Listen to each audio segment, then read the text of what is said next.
कृष्ण मुरार।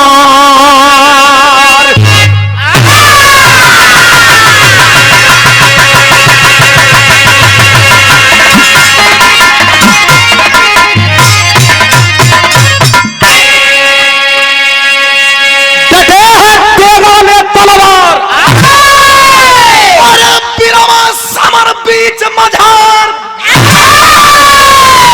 बोले हैं पार्थ अर्जुन से श्री कृष्ण मुरार।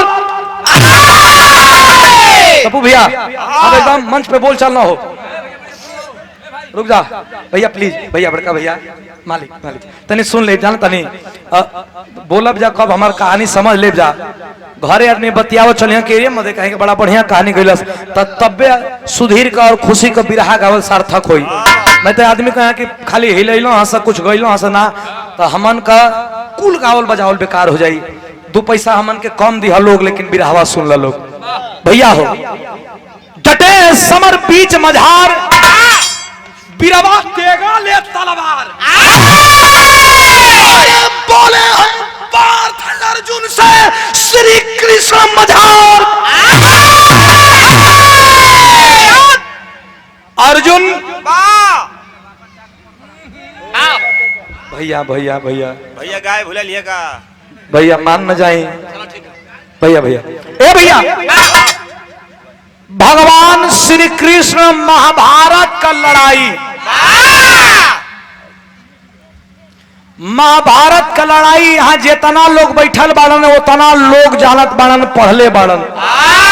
आ एक बार हम फिर रिपीट कई चाहतनी, महाभारत का लड़ाई जे पढ़ले बा ओकरा खातिर, जे नइखे पढ़ले जे नइखे सुनले ओकरा खातिर हम रिपीट कई चाहतनी।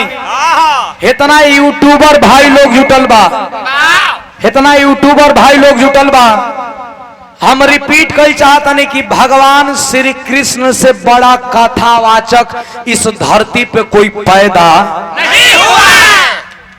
क्यों? कि जिन्होंने अपने मुंह से गीता का संदेश सुना दिया। भगवान श्री कृष्ण से बड़ा कोई कथावाचक भइल हो? आज तक अब तक गंगा जल सबसे पवित्र जल मनात रहल है, लेकिन एहू का रिकॉर्ड टूट गई। मूत्र जल 20 रुपया लीटर वही कंपनी में काम कर जाता भाई, एहू का रिकॉर्ड टूट गई। अब समझिए कि हम किस व्यवस्था में जी रहे हैं। इटावा की घटना किसी भी सभ्य समाज के लिए ये घटना अक्षम्य है, ये क्षमा करने योग्य नहीं है। क्या इस हिंदुस्तान में मनुवाद लागू करना चाहते हैं क्या यार? मनुवाद समझते हैं? मनुवाद वो विचारधारा है, मनुवाद वो व्यवस्था है कि शूद्र समाज का कोई भी व्यक्ति अगर रामायण महाभारत की बात सुन लेता है तो उसके कान में शीशा पिघला करके डाल देंगे ये मनुवादी लोग। मनुवाद ऐसा विचारधारा है कि शूद्र समाज के लोग अगर रामायण महाभारत की बात करते हैं तो उसकी जीभ काट लेंगे ये लोग। क्या चाहते हैं कि इस देश में ऐसा व्यवस्था आए? क्या भैया चाहते हैं? बिल्कुल नहीं, क्योंकि ये हिंदू मुस्लिम सिख ईसाई सब भाई भाई हैं। ये देश किसी ग्रंथ और किसी पोथी पतरा से नहीं चलता है, ये हिंदुस्तान चलता है तो बाबा साहब के संविधान से चलता है।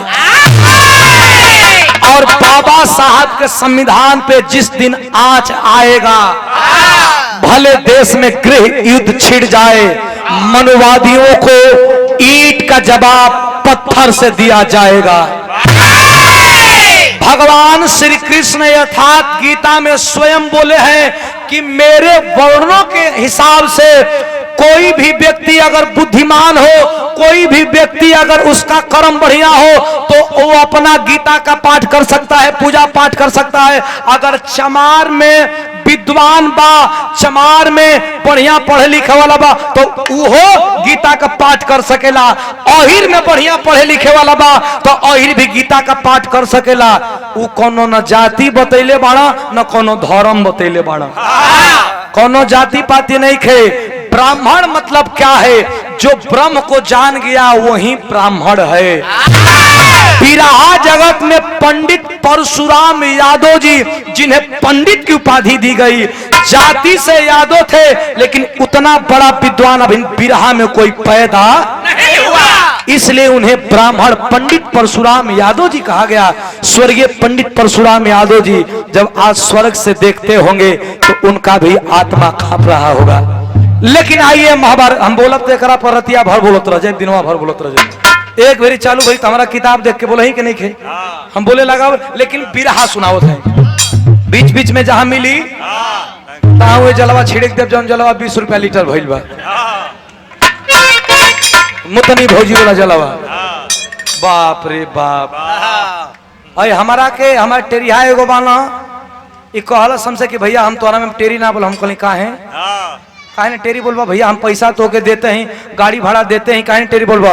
कल हम जाते हैं मुतनिया फैक्ट्रिया में दरवानी करब, कोई लाख सर बटलो बाना जाए लगो।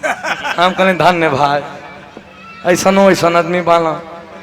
ए भैया एक बार छिड़क के तो ही पवित्र हो जा, हमनी हो रही यहाँ मत मर दो भैया हो। भगवान श्री कृष्ण अर्जुन को कहते हैं कि पार्थ, किरण डूबे वाला बात तन की देरी लुकाई रहा, काहे कि सामने करण बा। अर्जुन कहला कि करण बा त का करी, कहला का ना करी। ओके सूर्य देवता का वरदान बा कि ओकरे सामने जे आई अमोघ शक्ति निकाली। अगर देवता भी जइहन तो देवता भी मारल जइहन। आ खोजत बा तोहरे के, कहला तब कहला लुका जा। करण आई तो देखल से अर्जुन, ए लड़के बाबू बाबू बाबू, यहाँ तो लोग बैठे मत कर जा, तो लोग बैठे बजा तो हल्ला कर बजा, चला जा नहीं तो चुपचाप रह लो भैया हो। वरदान रहल, जब करण आई तो देखलस कि अर्जुन नैखन श्री कृष्ण बाड़न, तो जान गई करण की भगवान श्री कृष्ण अर्जुन के लुकवा दिले बाड़न। लड़ाई का एक नियम रहल धनु, लड़ाई का एक नियम रहल कि किरण जब डूबी तो लड़ाई बंद। आज जब तक सूर्य भगवान बाड़न तब तक लड़ाई हुई। हाँ तो लड़ाई हुई, इतना पंच परमेश्वर बाड़ा, किरण डूबे वाला बा, अर्जुन लौकत नहीं खन। भगवान श्री कृष्ण के देख के कर्ण गुस्सा करे लागल, कलश तू ही कुछ कैले बाड़ा। कर्ण कहत बा का मास्टर, बिरहा में भाव बा,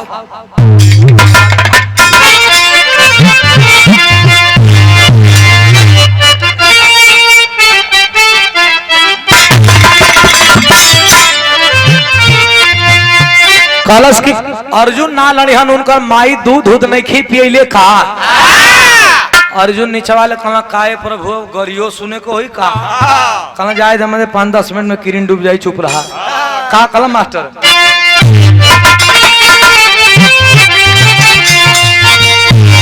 अरे की अच्छा अब वही ठीक है हो। कैसे मास्टर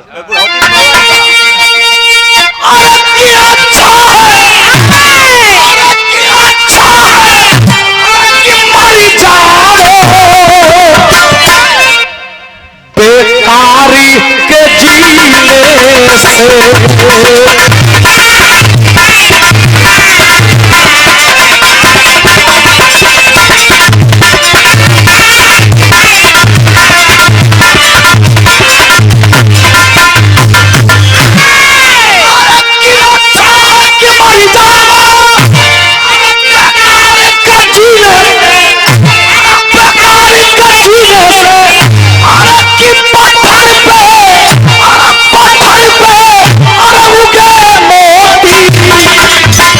मेहनत के पसीने से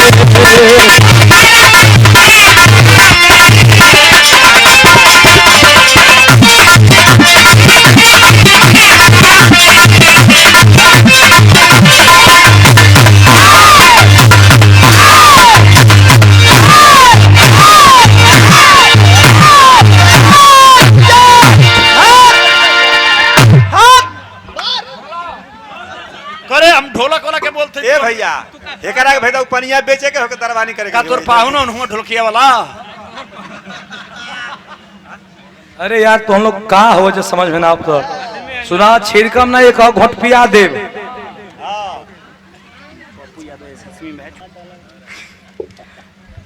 इतना पंच परमेश्वर बैठल हुआ।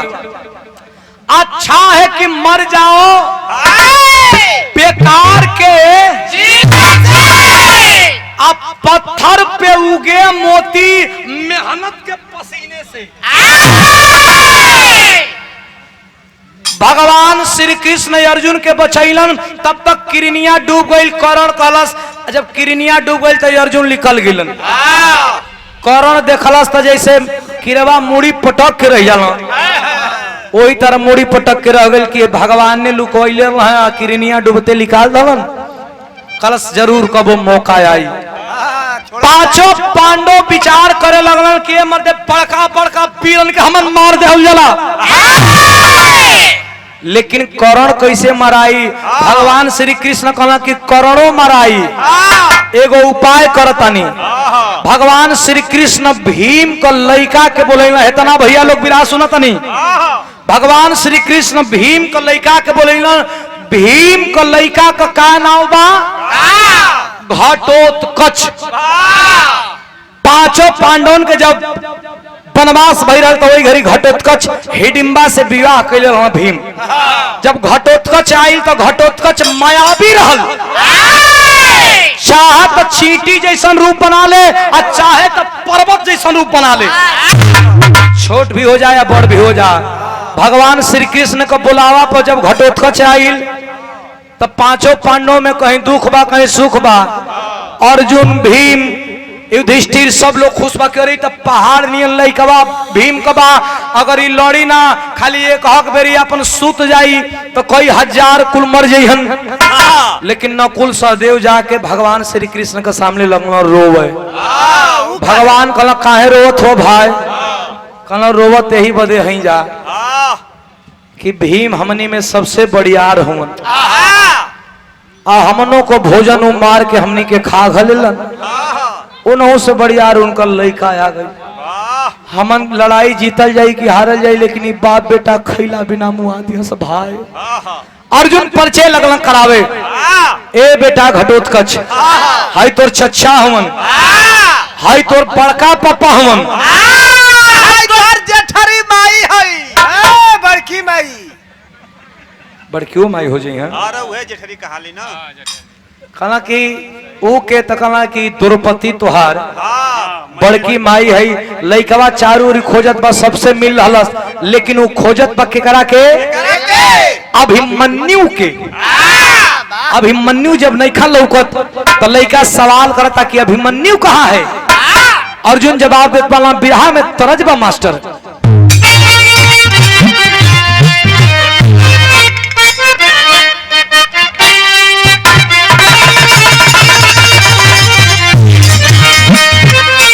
बिरहा का तरज सुना लोगन। बिरहा का तरज जहां का जे जैसा रहलो वैसन गईलस। और रामदेव गुरु जी का गईलन कहे कि नदिया किनारे मोर बोले हजार बार बोले हमार पिया हमसे ना।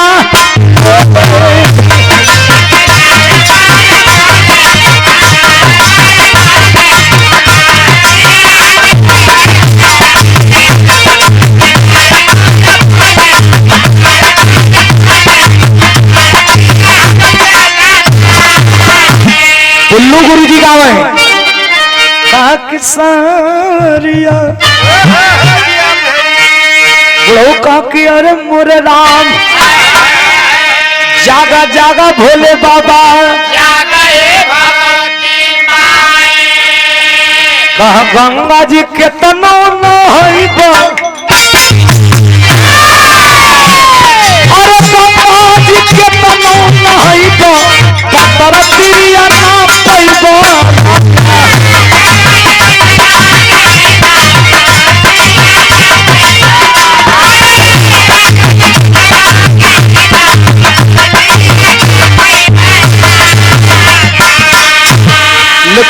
कहिला कि भैंस सुअर हरा जाई, अरे भैंस सुअर हरा जाई, भूमि जतन वतन मोटा।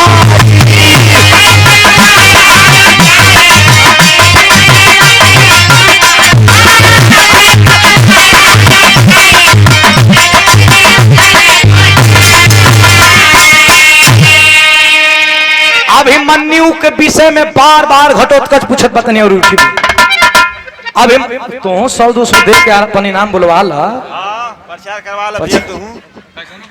ए भैया ओम साउंड अभिमन्यु के विषय में बार बार घटोत्कच पूछत बा। अर्जुन कहला के बेटा सुन अभिमन्यु कहाँ बा, कहे धोखावा से मरल मुदैया, धोखावा से मरली मुदैया,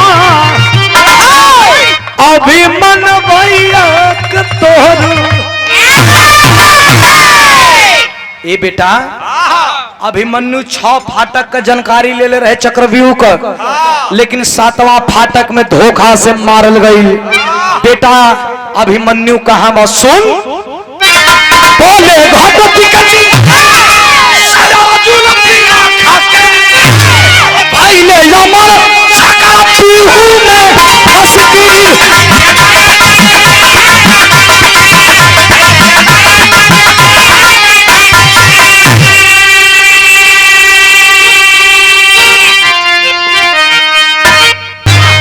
बोले घटोत्कच से अर्जुन बिलख के भाई ले अमर चक्रव्यूह में फंस गए।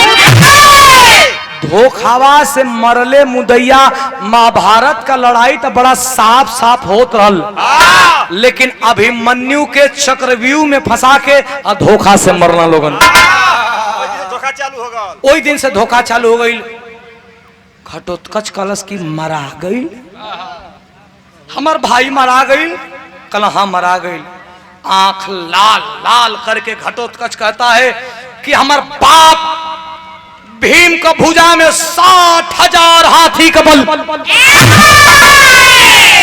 कहो जेकरा बाह में 60,000 हाथी का बल रही ओकर बेटा मार जाई। गलत गलत गलत गलत गलत ना ना ना ना, ना मनिए नहीं के सकत।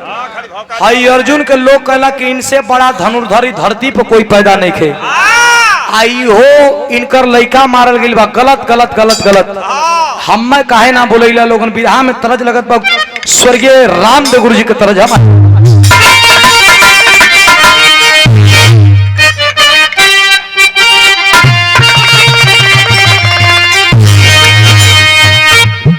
गुरु जी गावा की तोर नैना कटार हो, तोर नैना कटार, हरे गड़ी गड़ी जाला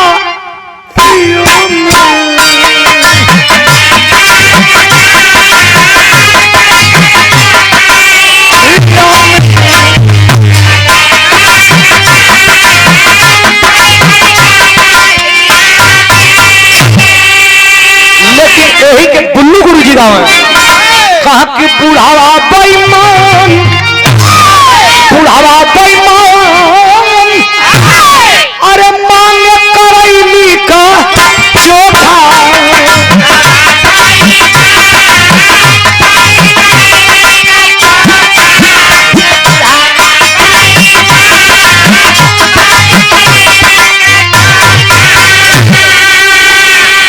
लेकिन अर्जुन से बतावत बा लइका घटोत्कच की हमके काहे बुलैला हो। अरे हमार भाई मार गई तब बुलैला कहत बा। अरे तोला पाका जुझा, तोला पाका जुझा, हमके बुलैला।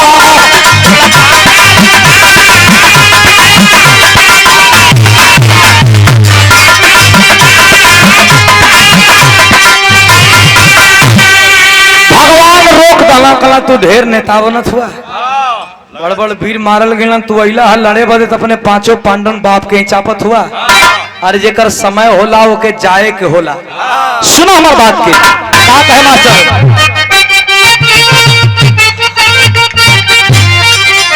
कहा कि अरे क्षत्रिय न हो के, अरे क्षत्रिय न हो के, अरे तुम क्षत्रिय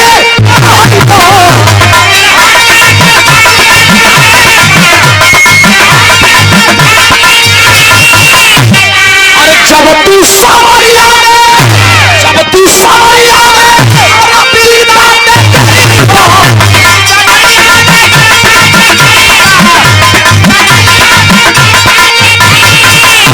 अरे गजा शेर सरदार, गजा शेर सरदार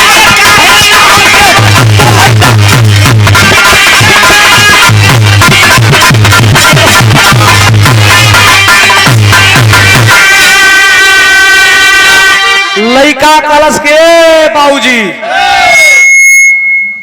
जब जवानी आवेले ना तो जवानी आवेले तो जवानी का असर भी दिखावे के नहीं। कब जवानी आई कब विदोर के छोड़ गई पता न चलल। जवानी दिखाए के चाहिए। लड़का कल सब मारो जानी हम तुम्हें जरूर मारेंगे, हम भी मारेंगे। बोलो शेर सरदार काहे न हमके बोलैला। अरे लड़ाई के मैदान में, लड़ाई के मैदान में जब घटोत्कच चला है, अरे कुछ न करे खाली एक मेरी बहिया फेर दे तो कई हजार सैनिक मर जा, लहू लुहान धरती होगी तो टेरिक भाव मास्टर।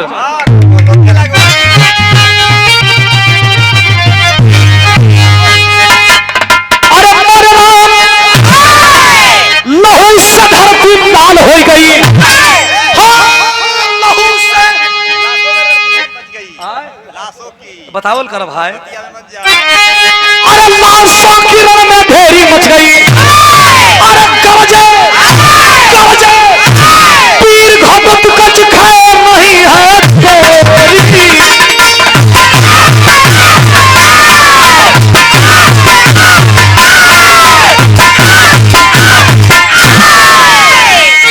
इतनी लाश पलाश, इतनी लाश पलाश। ए भैया मार के खरिहान कर देला। ए भैया घोड़वा के देख के गधा हो टांग उठाओ रहे तो कुल छटका तमाशो 10-10 20-20 फुट तो उन लोग हाथ गोड़ तोड़वा के फयार मत करावो लोग जल्ला जल्ला। कुल रियाज का चीज है, कुल रियाज के लिए कुल घोड़वा टांग उठावे तो कहे गधा हो हमू टांग उठाई इहो 3 फीट फाड़ जाला खातिन के। हां ए भैया लड़ाई के मैदान में जब बड़े बड़े वीरों को परास्त कर दिया घटोत्कच, तो वही कर्ण अमोघ शक्ति लेकर के और मजबूर होकर के मजबूर होकर के और घटोत्कच के सीने के तरफ जब चलाने के लिए मजबूर हुआ है, जो भगवान श्री कृष्ण का प्लान था। तो होता है क्या मास्टर,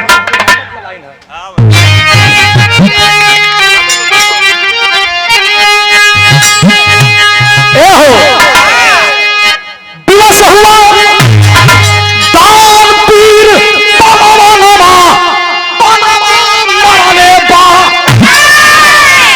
अरे तक कट के नाचे धरती पर गसला बनवा मरने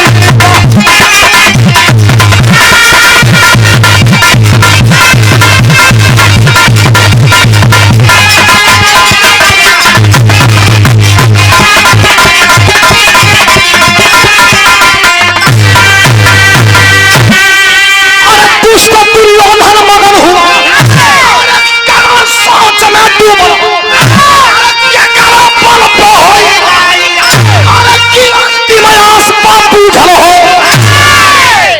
शानदार 500 रुपया पुरस्कार।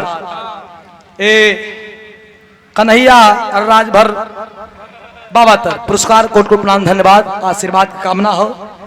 जब बाण मरले हो, जब बाण लगल हो, घटोत्कच का गर्दन कट के एक तरफ हो गई, दुर्योधन मगन बा, लेकिन भगवान श्री कृष्ण बगल में बाड़न। भीम का आंख से आग बरसत बा, भीम का कहत बा मास्टर आग बरसत आता है, आग जैसन बोला। अरे चले समासन पाल समर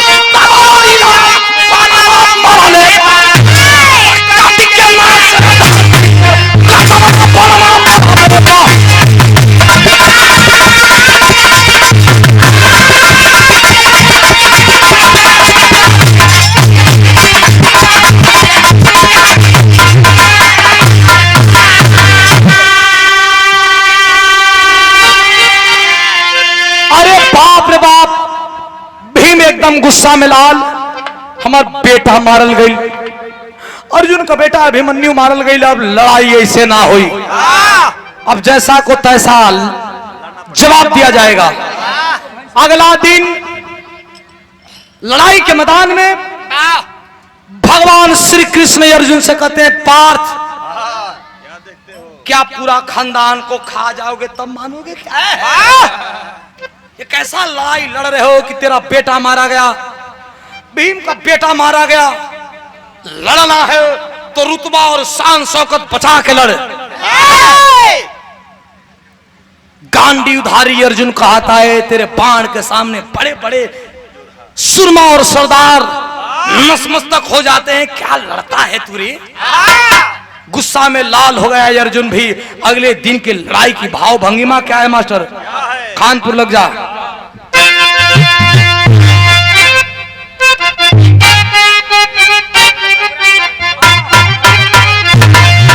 आहा 14 फरवरी के मिलर है यहाँ वीरेंद्र यादव जी बलटहरा वाले।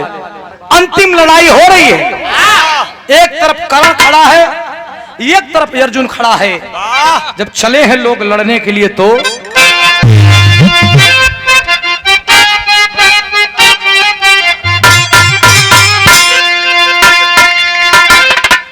अरे धीरज बढ़ावे कृष्ण पांचों पांडवन की, धीरज बढ़ावे कृष्ण पांचों पांडव।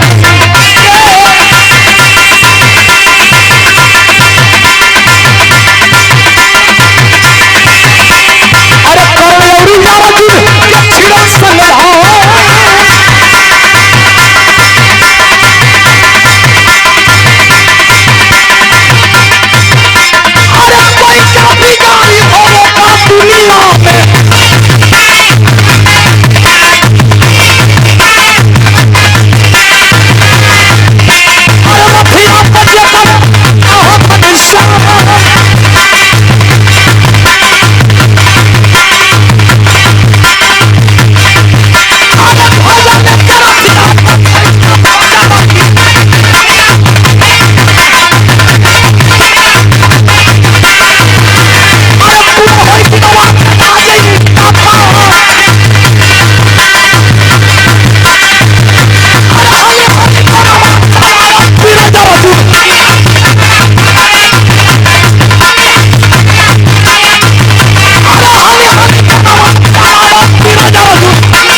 लड़ाई में एक तरफ से कर्ण और एक तरफ से अर्जुन। कर्ण अर्जुन का रथ पे बाण चलावे तो अर्जुन का रथ 3 हाथ पीछे आवे। अर्जुन जब कर्ण के रथ पे बाण चलावे तो कर्ण का रथ 100 हाथ पीछे जा। अब तनकी सा यहां से मन मुटाव भयल। अर्जुन 100 हाथ मारा, भगवान चुपचाप देखा। अब कर्ण जब बाण चलावे तो अर्जुन का रथवा खाली 3 हाथ पीछे आवे तो भगवान कहा, वाह रे वीर वाह, गजब बाण चलाता है तुम।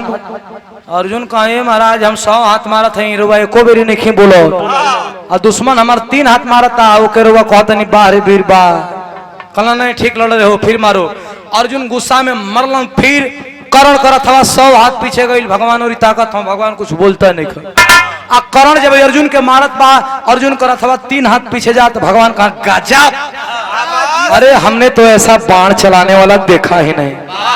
अर्जुन धनुष बाण कुल धर धना कहा, प्रभु हमसे कोनो गलती भावा बा का, हमसे कोनो गलती भावा बा का चाहत है?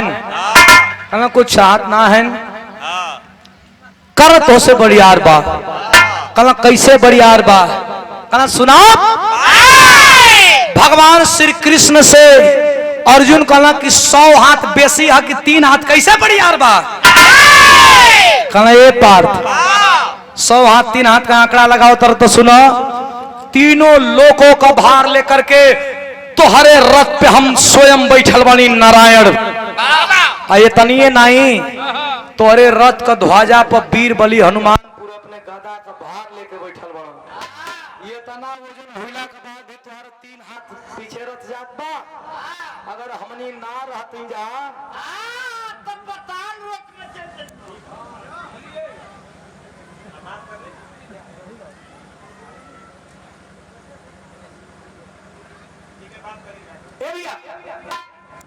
इतना भैया लोग जुटल बनी। भगवान कहला कि सुना, मारो के गुरु परशुराम का श्राप लगल बा तब ना मारा था, तब विवश बानी तो तोहरे जैसन वीरन के अब उड़ा पुड़ा दे। तब तक इतने में अर्जुन का रथ का पहिया एगो गड्ढा में धस गई। क्षमा करेंगे क्षमा करेंगे। कर्ण का रथ का पहिया जरा तक कलेजा में फीस हो सकता है, गलती हो भैया। कर्ण का रथ का पहिया एक गड्ढा में धसल बा। कर्ण तीर धनुष उतार के और वह रथ का पहिया एक कंधा से उठावत बा। भगवान श्री कृष्ण कहन के पार्थ यही मौका है, अच्छा बाण चलाओ। अर्जुन कहता है कि नहीं, खाली निहत्थे पे बाण नहीं चलाऊंगा। निहत्था जे के कहता रह न, तोहार लइकवा भी चक्र व्यूह में निहत्था रहल, आ तोहरे लइकवा के मारे वाला एक दुश्मन ई भी रहल। सुना अब वही ना मरब, अगर ओकरे के तीर धनुष हो जाई तो तू का बड़का बड़का वीर ओकर बाल बाका निहत्थे बा तब बाण चलावा। का करस मास्टर बिरहा में खड़ी के भाव बा।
राजधानी टेलर गुड्डू भैया के द्वारा पुरस्कार कोट को प्रणाम धन्यवाद और प्रणाम बा।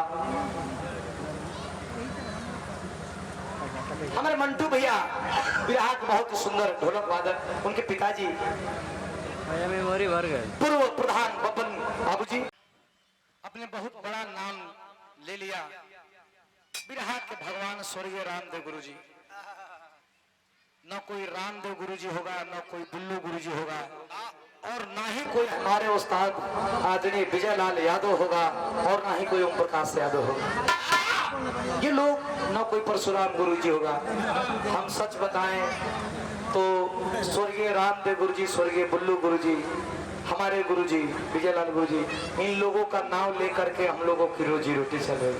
बाकी वो लोग अलग है, वो लोग प्रधानी पुरुष हैं।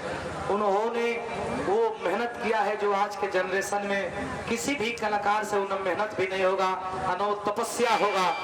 वो लोग साक्षात भगवती का आशीर्वाद है। विजयी भैले बलवनमा हुकुमती के ललना मार करके आज अब कर्ण का बधन भयल।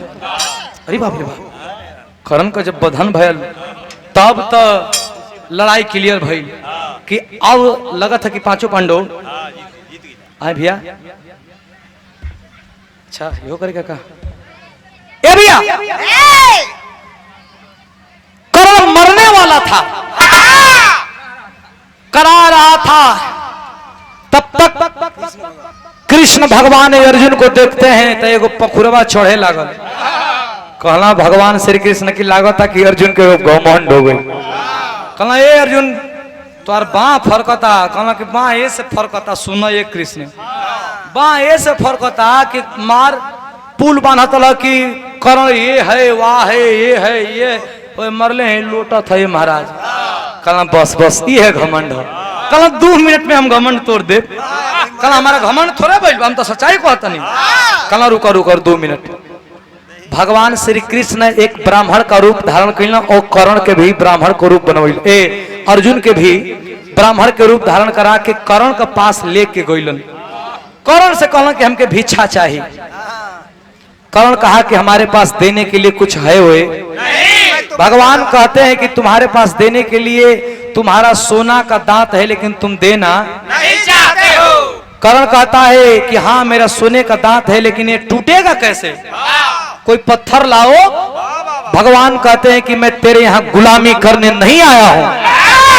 कर्ण इस बात को सुनकर के रेंगते हुए जाकर के एक पत्थर लाता है और पत्थर से दांत को तोड़ करके भगवान को देने लगता है। भगवान कहते हैं कि क्या रे कर्ण परीक्षा ले रहे हैं।